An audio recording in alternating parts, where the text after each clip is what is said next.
Salam saudara-saudariku yang terkasih dalam nama Tuhan Yesus Kristus. Saya Harjoniansah, mahasiswa Sekolah Tinggi Agama Katolik Negeri Pontianak semester 5. Pada kesempatan ini saya akan memberikan pengajaran iman, di mana saya akan memberikan pengajaran iman ini judulnya adalah hormat terhadap hidup manusia tahap dini. Ini yang menjadi tema saya pada hari ini dalam memberikan katekese singkat atau pengajaran iman singkat kepada kita semua. Hormat terhadap hidup manusia tahap dini artinya bahwa hidup manusia sebagai pribadi yang harus dihormati sejak keberadaannya. Gereja dalam Konsili Vatikan II telah menunjukkan ajarannya yang tetap dan pasti kepada manusia dewasa ini. Menurut ajaran tersebut, hidup manusia sejak pembuahan harus dilindungi dengan amat seksama. Hak-hak keluarga yang dikeluarkan tahta suci dinyatakan hidup manusia mutlak harus dihormati, dilindungi, dimulai sejak pembuahan. Oleh sebab itu, ajaran gereja menolak yang namanya aborsi, menganggap perbuatan tersebut merupakan suatu perbuatan yang sangat keji dan tidak dapat dibenarkan secara moral dengan alasan apapun. Jadi saudara-saudariku yang terkasih, kita sebagai manusia harus saling menghormati, saling menjaga, saling melindungi. Bahkan pengguguran saja tidak boleh. Kita menghormati manusia dimulai dari sejak keberadaan, dari sejak pembuahan hingga dia tumbuh, lahir, hidup, berkembang. Kita harus saling menjaga, menghormati mulai dari sejak keberadaan hingga sampai kematian. Kita harus tetap menjaga dan menghormati sesama martabat luhur hidup manusia. Ajaran iman tentang hormat terhadap hidup manusia tahap dini dan martabat prokreasi adalah dokumen yang membahas berkaitan dengan harkat dan martabat manusia, di mana manusia harus hidup saling menghormati dimulai sejak keberadaannya.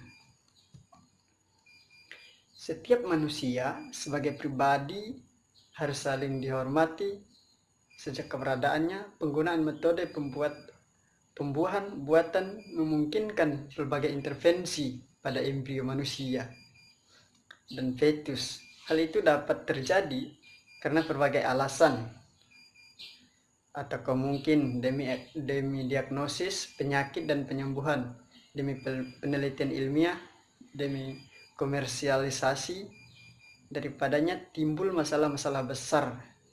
Dapatkah dikatakan bahwa ada hak untuk mengadakan eksperimen dalam embrio manusia demi tujuan penelitian?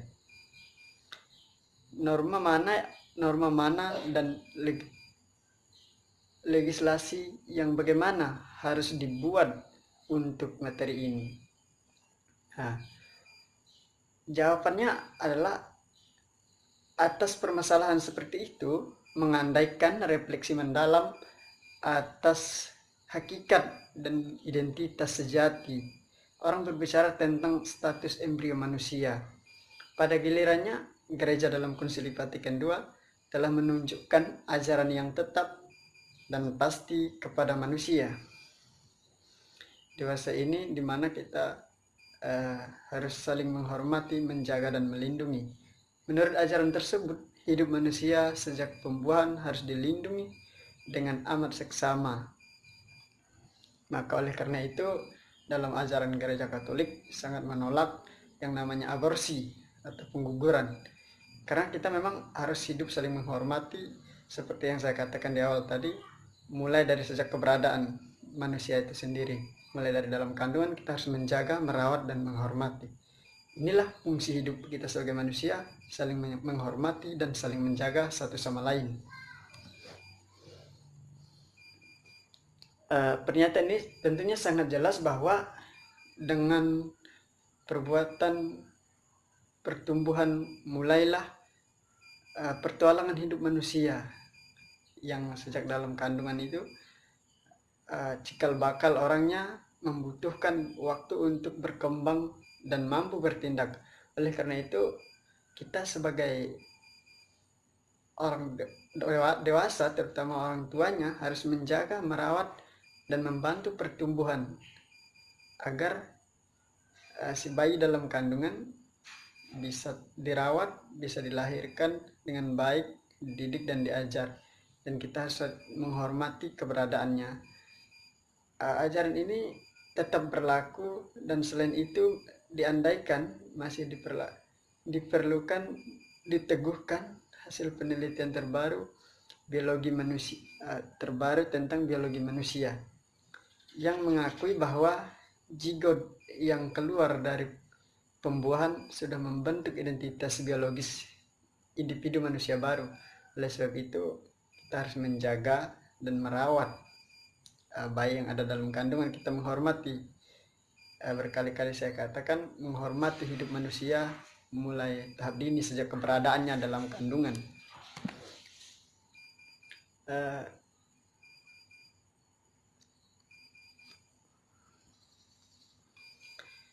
Saudara-saudariku yang dikasihi Tuhan, Allah telah menciptakan manusia itu menurut rupa dan gambarnya. Ia menciptakan manusia sebagai laki-laki dan perempuan. Dalam Kejadian bab 1 ayat 27. Dan mempercayakan kepada semua manusia akan tugas menaklukkan bumi. Ada dalam Kejadian bab 1 ayat 28. Anugerah kehidupan yang dipercayakan Allah sebagai pencipta dan Bapa kepada manusia, yang dipercayakan Allah sebagai pencipta dan Bapa sebagai manusia, menuntut agar manusia menyadari nilai luhur hidup dan mengemban tugas dan tanggung jawab atasnya. Prinsip mendasar ini harus ditempatkan di tengah pertimbangan itu untuk menjernihkan dan memecahkan masalah-masalah moral yang diajukan intervensi buatan dalam hidup tahap dini dan proses prokreasi. Hak hidup manusia adalah hak yang tak tergugat atas kehidupan yang dimiliki oleh setiap pribadi individu manusia yang tidak bersalah. Bahkan sejak pembuahan sampai pada kematian merupakan tanda dan tuntutan sifat pribadi manusia yang tak dapat digugat, yang dianugerahi kehidupan oleh pencipta, pemberi kehidupan, yaitu Tuhan Allah kita.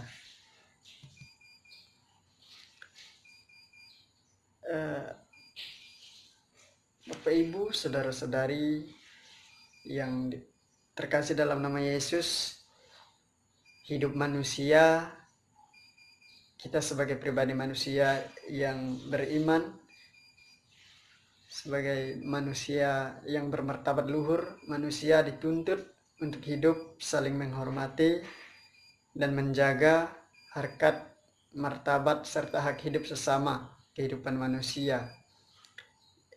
Yang dari itu dipanggil dari ciri khas penerusan hidup ini adalah perkawinan.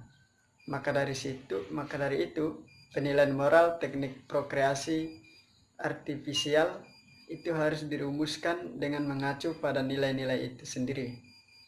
Kehidupan fisik awal perjalanan hidup manusia di dunia memang tidak menguras seluruh nilai pribadi manusia dan bukan nilai tertinggi manusia yang dipanggil untuk keabadian. Tetapi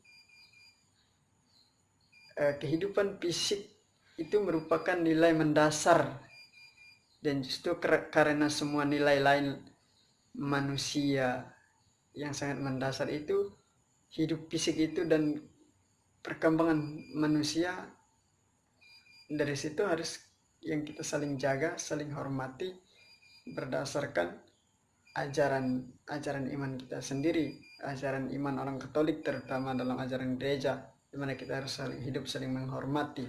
Bahkan kita dilarang yang namanya aborsi, seperti eutanasia. Artinya kita harus menjaga dan melindungi hak hidup manusia. Tentunya konteks ini berkaitan dengan 10 perintah Allah. Pada perintah yang keempat, jangan membunuh. Nah, dalam konteks ini, dalam penghormatan terhadap hidup manusia, tentunya ada kaitannya dengan 10 perintah Allah, yaitu perintah ke 5, jangan membunuh. Dalam perjanjian baru, dalam perjanjian baru, terutama dalam khotbah Yesus di bukit, Yesus memperluas cakupan firman jangan membunuh sampai pada larangan untuk saling membenci kepada sesama.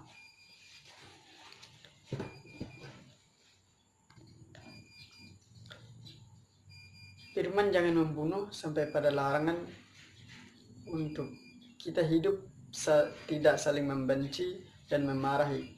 Yesus tidak hanya melarang pembunuhan secara real, tetapi mengajak untuk menghormati hidup sesama manusia dan menciptakan suatu sikap batin yang tulus dan baik, memiliki kepekaan dan keprihatinan terhadap nilai orang lain, membangun persaudaraan yang sejati, saling menjaga, melindungi satu sama lain.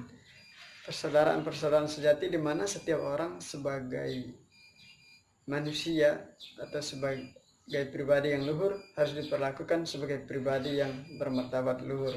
Itu pula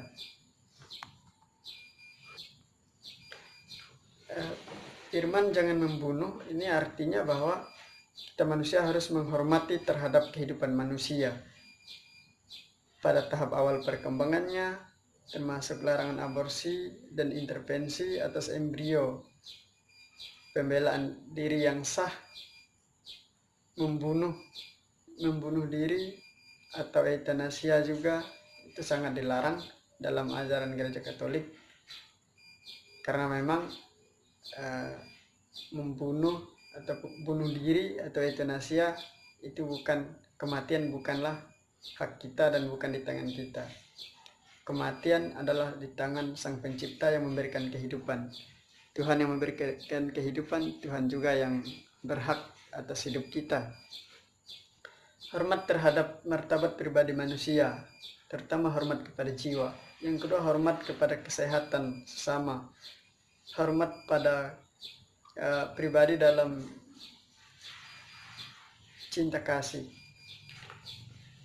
Jika kita kaitkan dengan situasi dan kondisi saat ini di masa pandemi, di mana kita harus menjaga satu sama lain, kita menjaga kesehatan berkaitan dengan menjaga martabat luhur manusia, di mana di masa pandemi ini tentunya kita tahu kita harus pakai masker, cuci tangan, jaga jarak.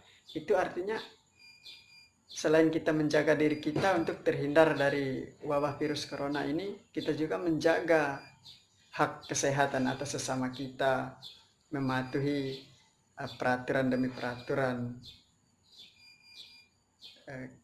Kita patuh untuk mengikuti peraturan, kita mencintai sesama kita, terutama mencintai kesehatan kita sendiri, tetapi di samping itu juga kita mencintai kesehatan orang lain.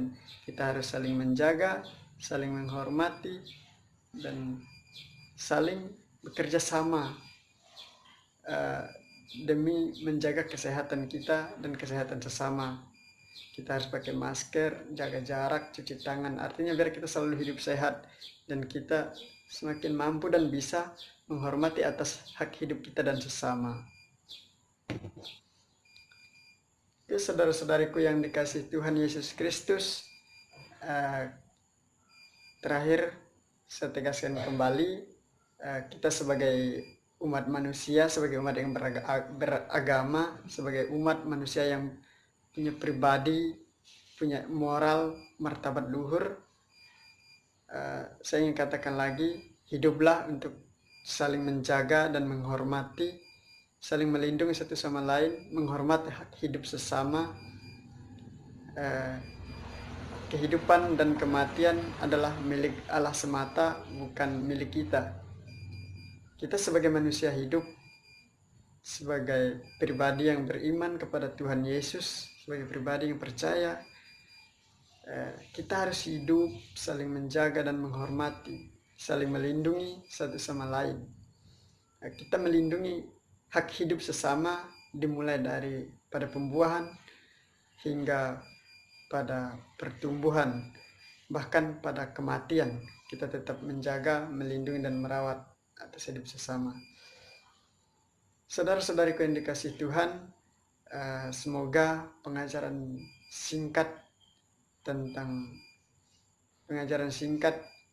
iman atau katekese saya pada hari ini cukup sampai di sini. Semoga sangat menjadi manfaat bagi kita semua, bagi pemahaman secara jasmani dan rohani kita. Semoga bermanfaat. Dalam nama Yesus, Tuhan memberkati. Amin.